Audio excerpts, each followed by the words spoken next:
Lepo pozdravljeni, dragi gledalke in gledalci.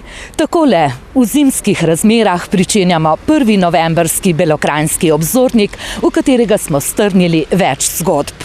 Pričenjamo pa v Semiču, kjer so se skoraj ves mesec oktober vrstile različne prireditve, tudi otvoritve v počastitev občinskega praznika. Nekaj smo jih strnili tudi v tokratni Belokranjski obzornik.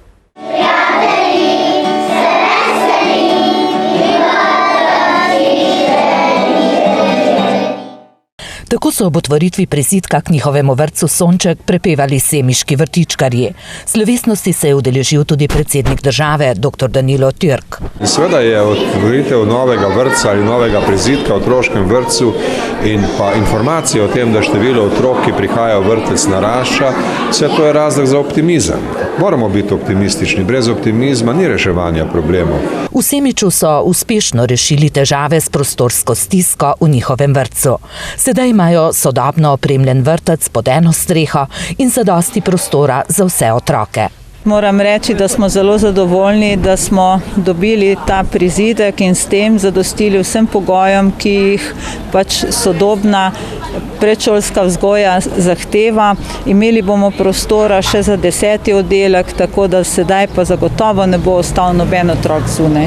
S temi novimi prostori bomo za nekaj časa zadostili to prostorsko stisko in upamo, da bo nekaj časa v redu, kajti že pred 10 leti smo že enkrat otvorili en prizidek, sedaj je to že drugi. V tem novem prizidku, vrednem 386 000 evrov, so pridobili 2 igralnici, pokrito teraso in nadstropju večnamenske prostore, do katerih vodi tudi dvigalo za invalide. Tako so v 11 letih kar potrojili kvadraturo namenjeno vrtčevski dejavnosti.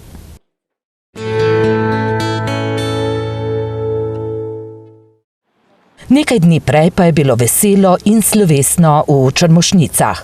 V tamkajšnjem domu Lipa, ki deluje v okviru Centra za šolske in obšolske dejavnosti, so obeležili 15-letnico njihovega delovanja.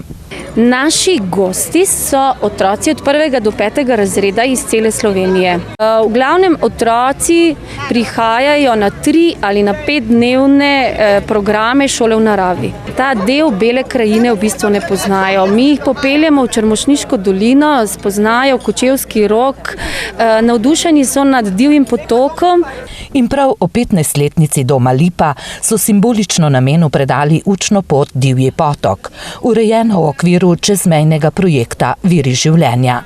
Potok je predan, bi rekli, javni rabi, obiskovalcem, da bojo začutili to bogatstvo Bele krajine, ki ga smo kar, fajn skrivali vse do danes. In res jih je bilo kar nekaj, ki so se prvič podali na pohod ob Divjem potoku. Neverjetno, koliko skritih biserov imamo v Beli krajini, da je preprosto brez besed sem. Kako je lepo tu in res bi vsak Belokranjec moral najprej priti sem, potem pa še nekoga pripeljati sabo, da to vidi. Fantazija, to je Vinget, slapi so taj kot na Vingetu, se pravi, imamo tudi tisto, kar imajo Gorenci. Lepo naravo, lep potok, veliko se da videti. Divji potok vedno navdušuje tudi učence, ki prihajajo v dom Lipa. Odziv je zmeraj enak, navdušeni so.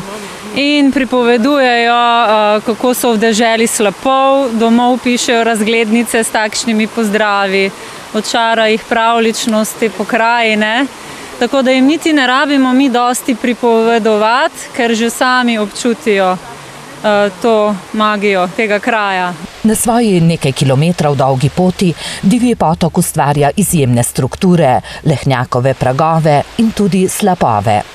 Tukaj prebiva krak koščak, tukaj imamo izjemna, bi lahko rekla, polja v njivi čemaža, ki je zdravilna rastlina, po katerih tudi vaša Črmošnica ima svoje ime kot ledinsko ime čremož. Sprehod ob Divjem potoku je zanimiv v vseh letnih časih, tudi po zimi, ko na njem nastajajo ledene skulpture.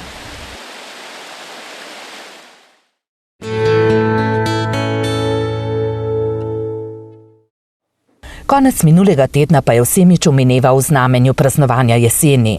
3-dnevne kulturno-zabavne prireditve, v okviru katere so svojo dejavnost predstavila tudi nekatera društva. Člani Belokranjskega gobarskega društva so nabrali in na ogled postavili 220 različnih vrst gob. Večina med njimi je užitnih, pravijo, in dodajajo, da se je kultura gobarjanja med Belokranjci zelo spremenila.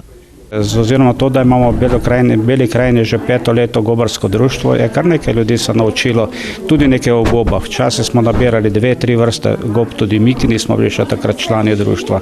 Danes je teh gob na jedilniku že blizu 40-50 pri nas, pri nekaterih nekoliko manj, vendar nasplošno vse več gob ljudje poznajo in tudi gobarska kultura v gozdu je drugačna, kot je bila včasih.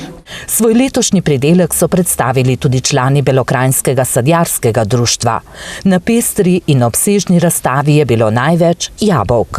Teh je čez 50 vrst, imamo tudi letos tudi stare sorte, smo posebej razstavili, potem pa nekaj hrušk, 4 hruške in pa kivije, kak je to, kar je zdaj jesensko sadje in nešplja seveda. Ljudje se kar zanimajo za stare sorte, ker so bolj, niso toliko občutljive na škodljivce. Kar pomeni, da jih ni treba toliko škropiti, brez škropljenja pa v sadjarstvu ne gre. Tisti, ki niso pravilno in pravočasno škropili, se sedaj pritožujejo, da jabolka gnijejo. Tisti pa, ki so v sušnem obdobju sadno drevje še zalivali, imajo letos dober pridelek, pravi Jakša. Semiški sadjarji pa so ponosni, da uspejo pridelati tudi več vrst sadja, ki nekdaj ni sodilo v belokranjske sadovnjake.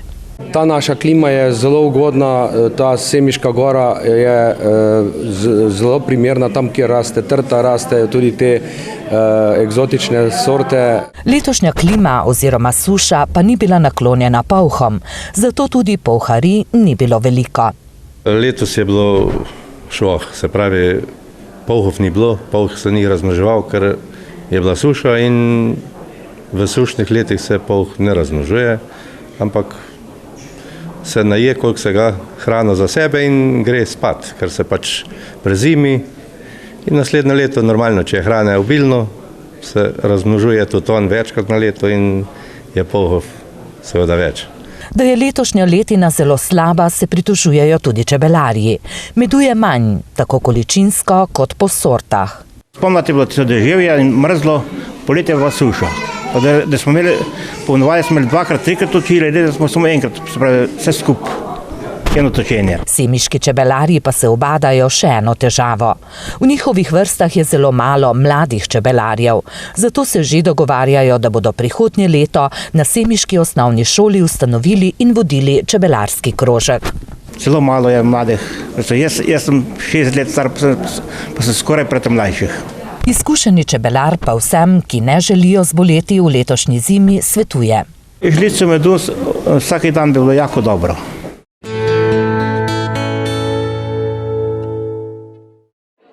Praznovanje jeseni in tudi praznovanje občinskega praznika so v Semiču sklenili z osrednjo proslavo, na kateri so podelili občinska priznanja. Diplomo sta prejela Anton Konda za dolgoletno uspešno delo na področju gasilstva in Jožica Kapele za dolgoletno delovanje na kulturnem področju. Ja, to mi pomeni veliko nagrado za moje dosedanje delo in tudi spodbudo za naprej. Izobraževal sem pionirje, mladino, člane. Sem takrat leta 70, pa to so bila težka leta, ni bilo opreme, niti materijala, nič, so bili težki časi, danes za gasilstvo so boljši časi. Anton Konda, ki je gasilec že več kot 45 let, pa je danes predsednik prostovoljnega gasilskega društva Kot Brezje, ki je po sklepu Semiškega občinskega sveta prejelo plaketo občine. Priznanje za njihovo uspešno delo in vzorno skrb za orodje ter njihov gasilski dom z okolico. To je veliko priznanje za društvo, ker s tem dokazujejo, da naše društvo dela dobro, požrtvovalno.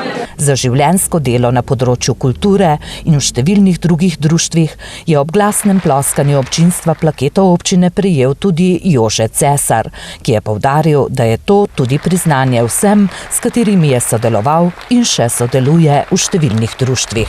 Včasih, ko smo začeli kot mladi delati, smo to čutili kot neko obveznost. Takrat so bili taki časi, da smo se to sprejemali kot neko obveznost. Nekaj smo nekoč, smo rekli, včasih od družbe dobili v obliki štipendije, ko smo študirali, ko smo se šolali. In potem smo bili dolžni tudi nekaj tej družbi ali občini ali krajevni skupnosti vrniti. Bodi si v obliki družbenega, društvenega ali pa kakšnega drugačnega dela.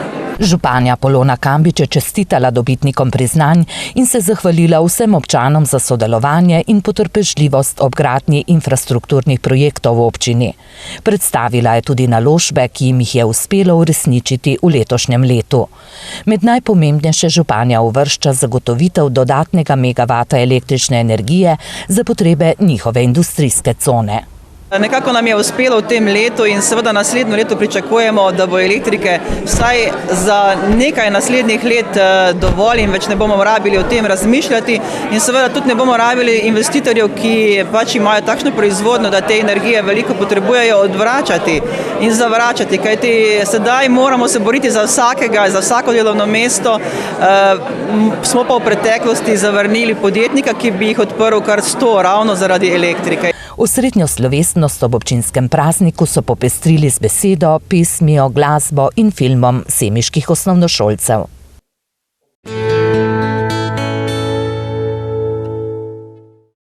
V Semiču so torej zaključili praznični oktober, a že to soboto bo pri njih vnovič veselo. Pripravljajo namreč martinovanje in prvo podelitev priznanj za ocenjena mlada vina. Mi pa se od veselih prazničnih tem podajamo k uredbi, ki je razočarala Belokranjce. Občina Črnomelj je konec minulega tedna pripravila v tamkajšnjem obrtnem domu predstavitev in javno obravnavo osnutka uredbe o predelavi biološko razgradljivih odpadkov in predelavi mešanih komunalnih odpadkov.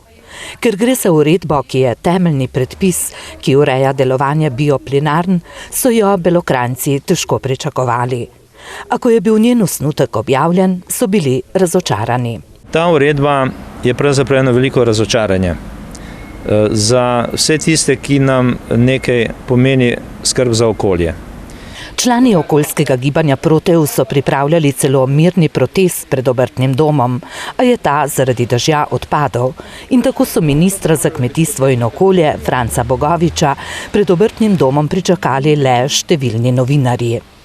Konferenčna dvorana pa je pokala po šivih.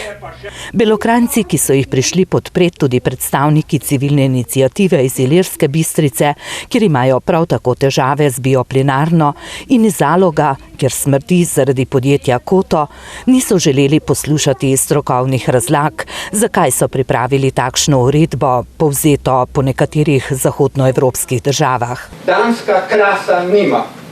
Delež krasa v Nemčiji in Franciji je bistveno nižji kot v Sloveniji, kjer so kraške površine razširjene na 44% nacionalnega ozemlja.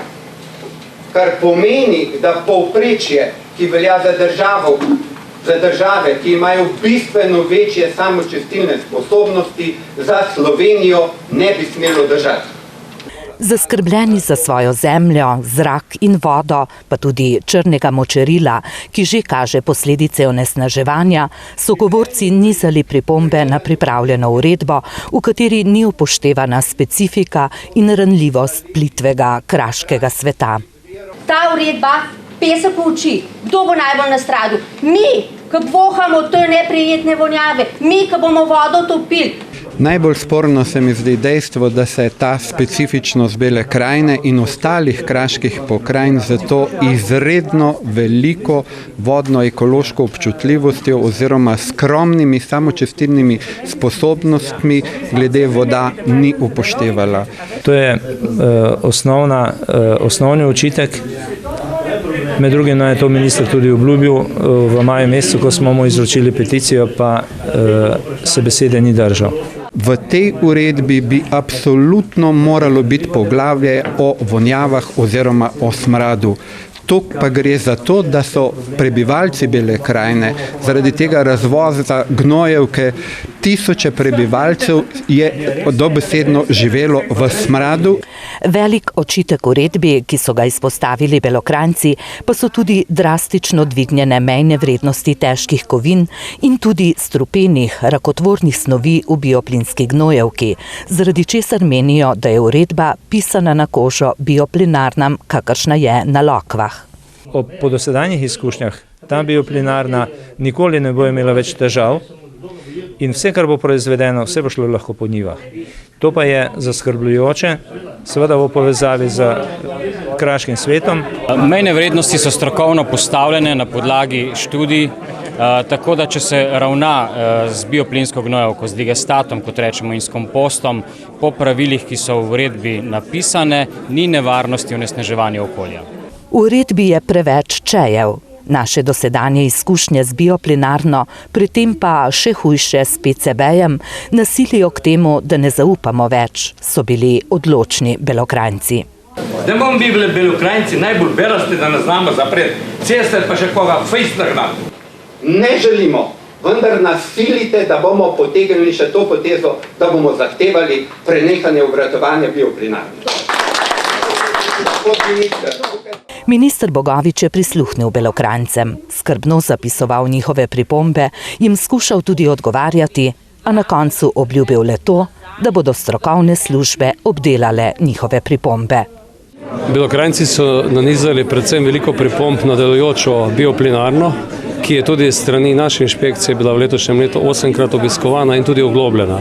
In bojim se, da imamo problem, da smo iz enega primera želeli napisati uredbo, ki bi veljala za celotno področje. Zato mislim, da je potrebno take stvari razmejiti.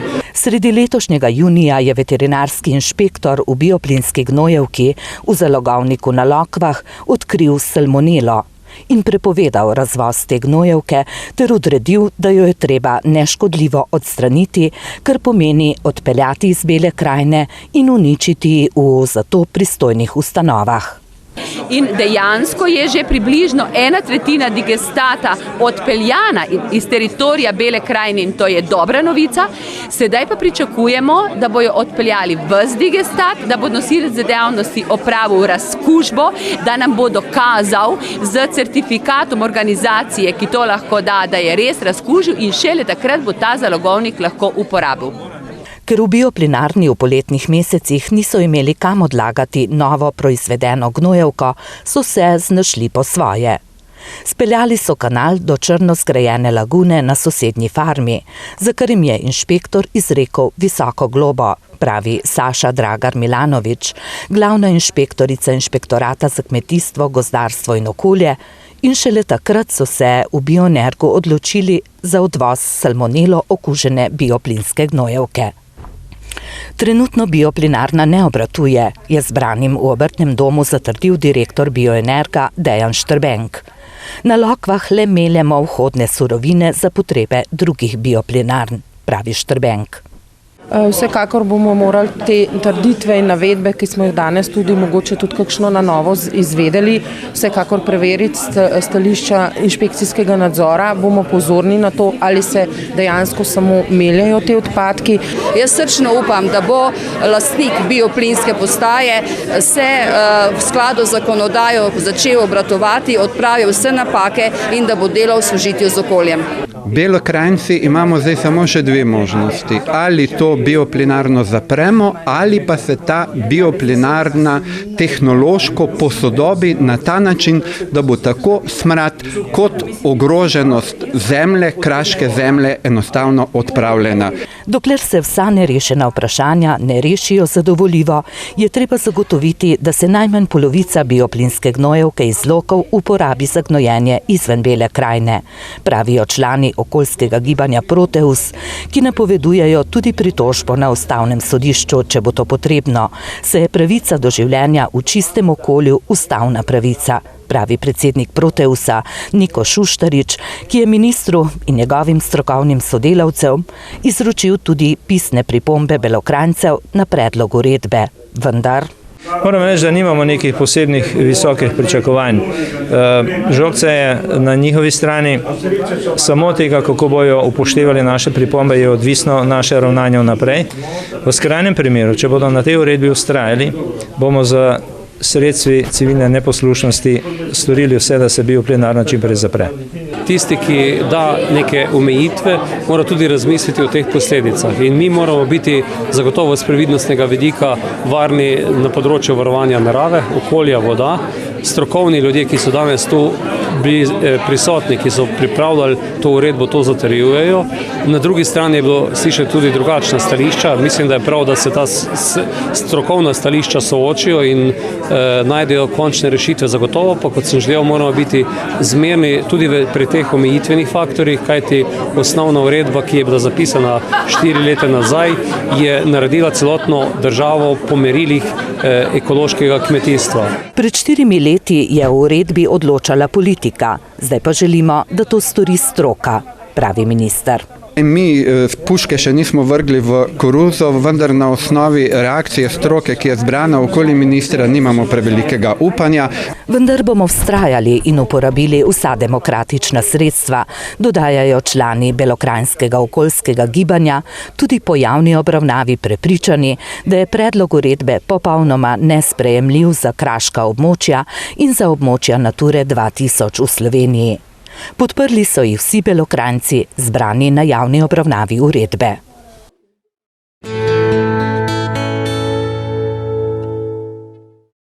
Razplet zgodbe bomo seveda spremljali, sedaj pa k bolj prijetni temi. Približuje se Sveti Martin, ki bo iz mošta naredil vin. Organizatorji martinovanj se že pripravljajo na ta veseli dogodek. Mi pa tokratni Belokranjski obzornik končujemo v družbi mlade Portugalke, ki je uspela povezati belokranjske vinogradnike in vinarje. V okviru tradicionalne prireditve Mlada Portugalka vabi na Metliškem grajskem dvorišču, ki je letos potekala v zelo lepem, toplem vremenu, so predsedniki vseh 3 belokranjskih vinogradniških društev podpisali listino o ustanovitvi Združenja belokranjskih vinogradniških društev. S to listino so se zavezali k usklajenemu delovanju in projektnemu sodelovanju ter skupnim aktivnostim vinogradnikov in vinarjev Bele krajine.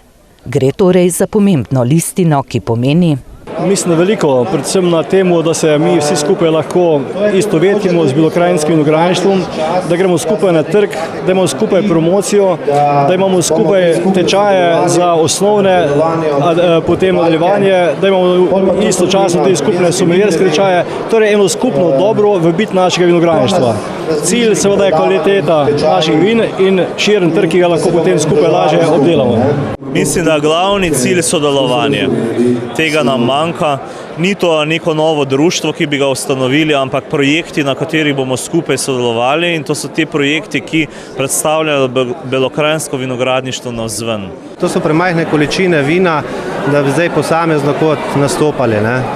Belokranjski vinogradniki in vinarji so torej spoznali, da je boljše sodelovanje med njimi nujno in da le skupni nastop na trgu lahko obrodi sadove. To smo pred veliko leti že vedeli, vendar so nam razbili društvo, žal upajmo, da bomo s tem podpisom vrnili eno enotnost, ne kot združeni, vendar kot projektno združeni, tako da bomo lahko delali na projekti, ki si jih bomo sami zastavili. Takšen skupni projekt, ki ga že nekaj let skupaj vodita Črnomaljsko in Metliško vinogradniško društvo, je projekt Mlada Portugalka. In tu se je najbolj pokazalo, da rabimo to sodelovanje, da moramo priti Metličani v Črnomelj, da morajo priti Črnomaljci v Metliko, in to je tisto, kar je, in to daje rezultate. Mislim, da zdaj, ko smo osvojili belokranjski trg, moramo iti čez Gorjance. In če bomo tam še tako enotno nastopali, gotovo ne bo izostal uspeh. Zagotovo bi bilo mogoče pametno razmišljati v tej smeri, da bi se ob tednu Mlade Portugalke izvajale degustacije, ki jih opravlja sicer tudi različne kleti iz Metlike, Črnomlja, po celotni Sloveniji, da bi takrat mogoče bil večji poudarek na Portugalki, na sami degustacijah Portugalke, da bi se širila v bistvu po celotni Sloveniji promocija. Vendar bo treba zasaditi še kakšno trto Portugalke v Beli krajini. Se ni veliko vinogradnikov, ki pridelujejo to belokranjsko posebnost.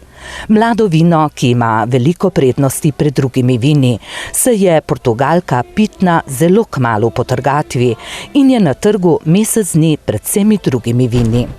Razmišljam že nekaj let in tudi drugim svetujem, da sadijo to trto. To je priložnost za Belo krajino, tako da parcele, ki so prazne, gotovo si zaslužijo Portugalko.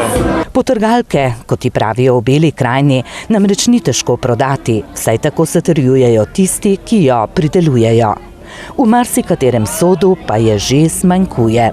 Nekaj malega je še, ampak dobra roba se dobro prodaja in najbolj sem zadovoljen, ker pred 2 meseci je bila še na trti, zdaj je pa že skoraj prodana. Hosner pa je bil zadovoljen tudi zato, ker so obiskovalci tedna Portugalke v Črnomaljski kleti prav njegovo potrgalko izbrali za najboljšo. Ta potrgalka je pač taka, kakšna je, mlada, iskriva, dobra in kot pravijo star pregovor okrog lepih in mladih punc se marsikaj dogaja in glih tako se dogaja s to našo potrgalko. Ljudje so jo vzljubili in radi so imeli in radi pili in glasovali za nas. Strokovna komisija pa je med 5 vinogradniki in vinarji, ki so ponudili v pokušino svojo Portugalko na tednu Portugalke v Črnomlju, izbrala kot najboljšo tisto, ki jo je pridelal Martin Pečarič, predsednik Društva vinogradnikov Metlika, ki je tako že drugo leto zapored prejel šampionsko priznanje. Ali se mi je posrečilo ali je pa to že znanje? Ko bo tretjič, bo pa sigurno znanje.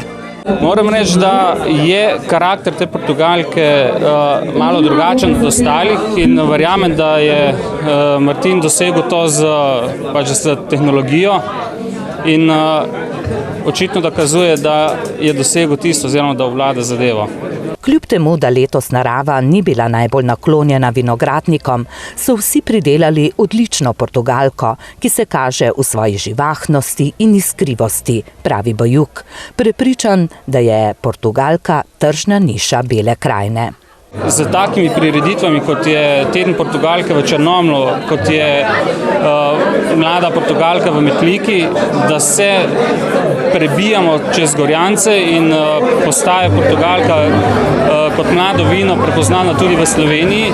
Črnomaljski vinogradniki so zadovoljni, ker so obiskovalci njihovega tedna Portugalke v 7 večerih popili več kot 500 litrov tega mladega vina in pojedli skoraj 300 kilogramov pečenega kostanja, ki se odlično prileže k Portugalki. Letos so sicer prireditev nekoliko raztegnili in popestrili z nastopi 7 različnih glasbenih skupin. Mislim, da je uspela, sploh, ker smo šli na 2 termina. Mislim, da ni bolj tukaj naporno, ne? Če je to od ponedeljka ali sobote do sobote, je to naporna stvar. Tako da so se lahko ljudi pol malo spočili, pa spet naprej. 2 dni se je z mlado Portugalko družila tudi Martina Baškovič, vinska kraljica Slovenije. Najprej v Črnomlju, nato pa še na prireditvi v Metliki. Zagotovo je zelo prijetno tukajšnje druženje. Moja ocena vina mlade Portugalke pa je več kot odlična. Gre za mlado, iskrivo vino, izjemno pitno.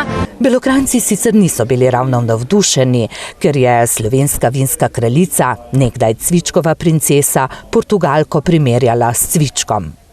Metliška prireditev Mlada Portugalka vabi, ki sodi v sklop prireditev Vesela jesen v Beli krajini, ki se bodo vrstile še tja do sredine novembra, se sicer vedno prične popoldne s prihodom vinarjev, ki pripeljajo sod Portugalke, v katerega so vsi prispevali svoje mlado vino.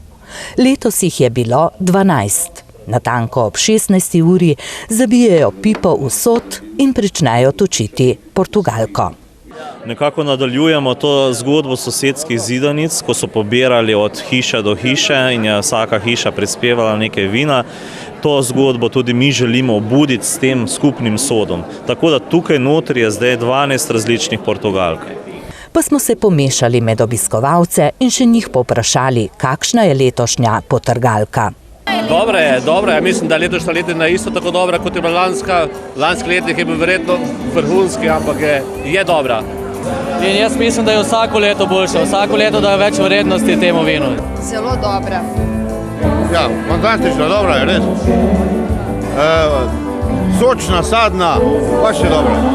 A najboljšo je pridelal Martin Pečarič, so odločili obiskovalci prireditve na Metliškem grajskem dvorišču, ki so spremljali tudi trgatev potomke najstarejše trte na svetu, ki že 7. leto raste pri Metliškem gradu. Letos je slabo obrodila. Res je, spomladi je pokazala zelo veliko, ampak je bila taka letina, že v Vigradi je nekako, ne vem, ali je mogoče kdo na lašč koga naredil, je bilo že kar usip. Zdaj smo pa tole nabrali, kar vidite, 11 grozdov je ostalo, to smo danes potrgali, pa bo segli nekaj zaprobati na Martinovo. Kraljica je dobro zmečkala, tako da nekaj bo mošta.